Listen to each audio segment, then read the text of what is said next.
তো নমস্কার বন্ধুরা, কেমন আছেন আপনারা সকলে? আশা করছি আপনারা সকলে অনেক অনেক ভালো রয়েছেন। তো রিয়াদ ইনফরমেশন চ্যানেলে আপনাদের জানাই সকলকে অনেক অনেক স্বাগতম। তো আজকে একটি খুবই গুরুত্বপূর্ণ টপিক, যেটি কিনা হচ্ছে কী করে আপনারা আপনাদের কিংবা আপনাদের বাপ দাদাদের যে ভোটার লিস্ট, তাদের আমলের ভোটার লিস্ট, সেটি কী করে খুব ইজিলি আপনাদের হাতে থাকা মোবাইল ফোন দিয়ে ডাউনলোড করতে পারবেন এবং সেটিকে পিডিএফ আকারে প্রিন্ট আউট করতে পারবেন। তো বন্ধুরা, এর আগের ভিডিওতে আমি আপনাদেরকে বলেছিলাম কী করে আপনারা 2002 সালের ভোটার লিস্ট কী করে ডাউনলোড করবেন। সেই ভিডিওটি যদি আপনারা না দেখে থাকেন তাহলে অবশ্যই আপনারা আমাদের এই চ্যানেলে প্রবেশ করে সেই ভিডিওটি খুব ইজিলি দেখে আসতে পারেন। তো আজকের এই ভিডিওতে আমি আপনাদেরকে বলতে চলেছি কী করে 1952 থেকে 1971 সালের ভোটার লিস্ট কী করে ডাউনলোড করতে পারবেন। তো বন্ধু, সর্বপ্রথম আপনাদেরকে এই ওয়েবসাইটে আসতে হবে। এই ওয়েবসাইটের লিঙ্ক আমি আপনাদের ভিডিও ডেসক্রিপশন বক্সে কিংবা ফার্স্ট কমেন্টে দিয়ে দেবো।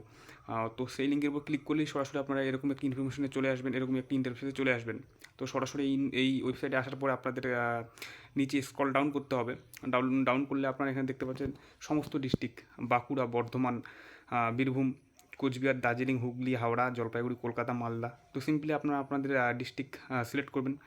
ধরুন আমি এখানে যে কোনো একটি ডিস্ট্রিক্ট সিলেক্ট করছি। ধরুন আমি এখানে মালদা সিলেক্ট করলাম। মালদা সিলেক্ট করার পরে দেখতেই পাচ্ছেন এখানে দেখাই আছে আপনাদের কত সালের ভোটার লিস্ট আপনারা ডাউনলোড করতে চান। তো সিম্পলি ধরুন আমি এখানে 1971 সালের ভোটার লিস্ট ডাউনলোড করতে চাই। তো আমি এখানে 1971 উপর ক্লিক করব। ক্লিক করার পরে আমি যে কোনো একটি ওয়েবসাইট সিলেক্ট করব। সিলেক্ট করলে আপনারা দেখতেই পাচ্ছেন এখানে সমস্ত ভোটার লিস্ট কিন্তু চলে এসছে।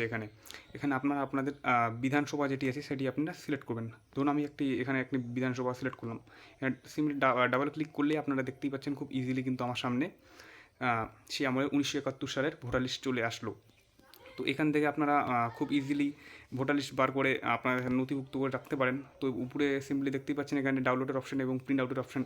আপনার প্রিন্ট আউট করলে এখান থেকে প্রিন্ট আউট করতে পারেন, কিংবা আপনারা যে ডাউনলোড করতে চান এখান থেকে আপনারা যে ডাউনলোড করেন, ডাউনলোডের উপর ক্লিক করেন, খুব ইজিলি কিন্তু আপনাদের মোবাইল ফোনে এটি ডাউনলোড হয়ে যাবে।